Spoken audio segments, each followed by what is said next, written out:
Welcome to Meet the Makers. I'm Julie Smithson, co-founder of Metaverse, co-founder of XR Women, and host of the Polly's WebXR Awards. Our team brought you the WebXR Summit Series and Meta Traversal Initiative, and now, Meet the Makers.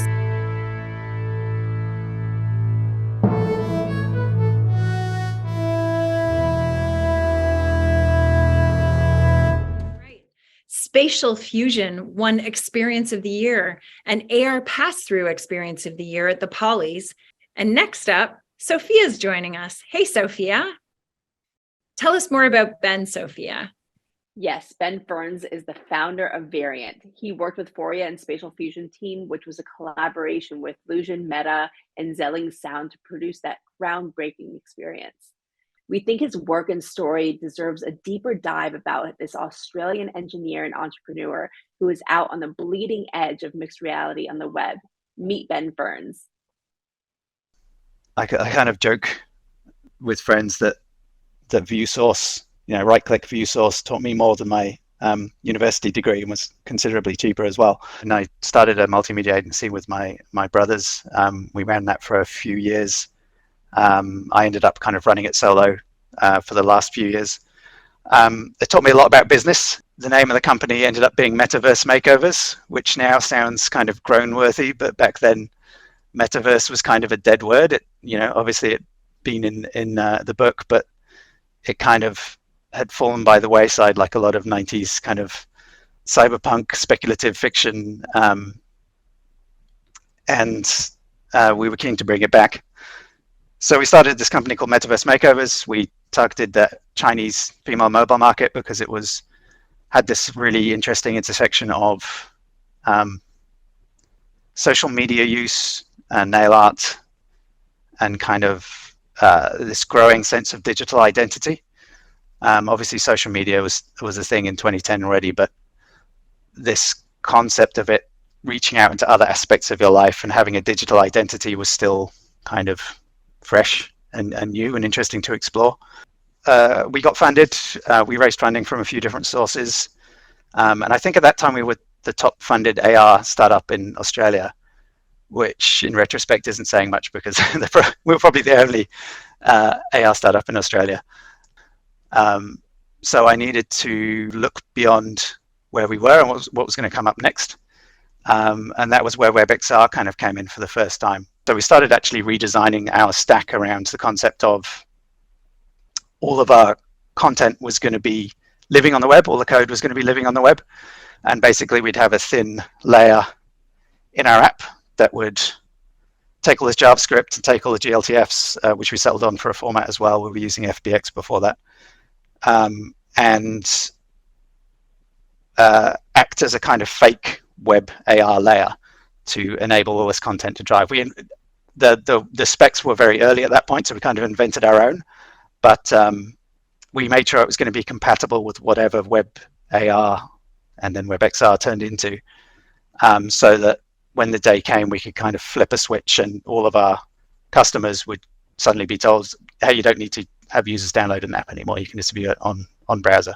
I met up with another artist called Tia Bauman.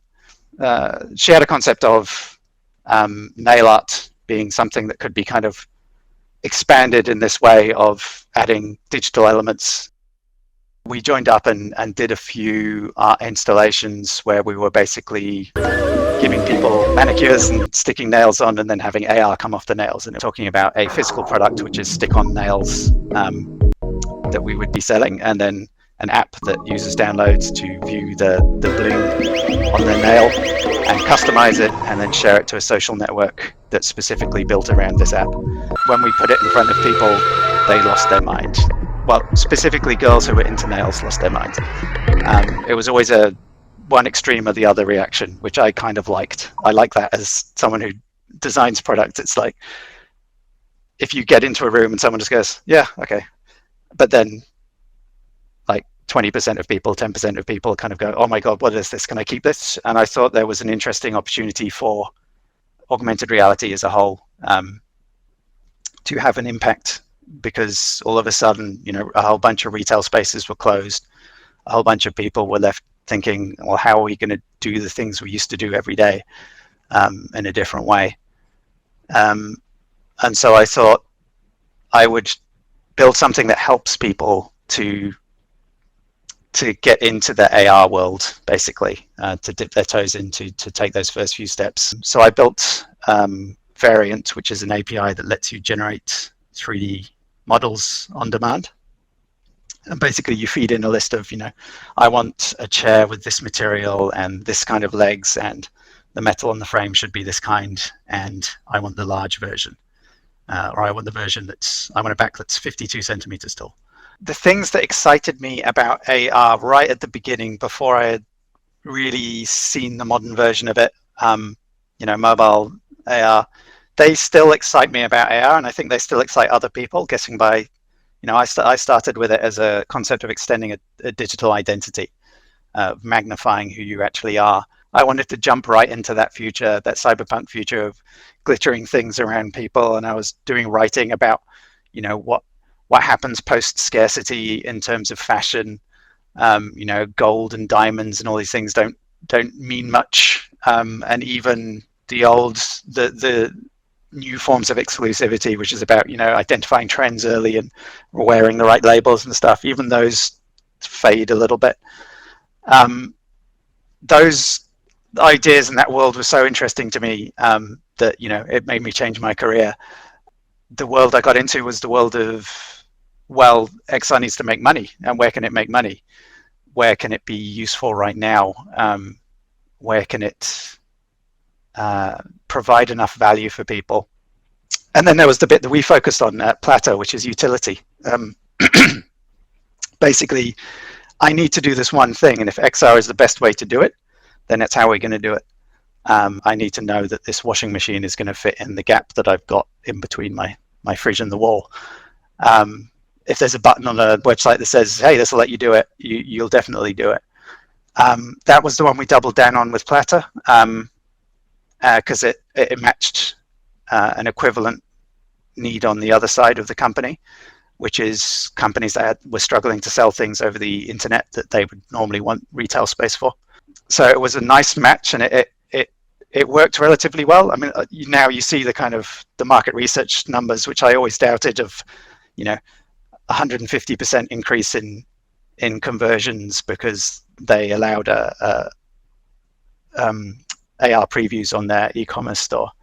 And I was always very skeptical of that. But when I got access to some of those numbers from a company that I helped out with Variant, and it was 200%, and it was a big company, so it was not like a one-off spike or something. I was like, oh, okay, this is that one is very, very real, and that is something that will drive this forwards. Just because ROI is such a return on investment is such a driving factor in a company, it's impossible to double it and double conversion and ignore the factors that cause that.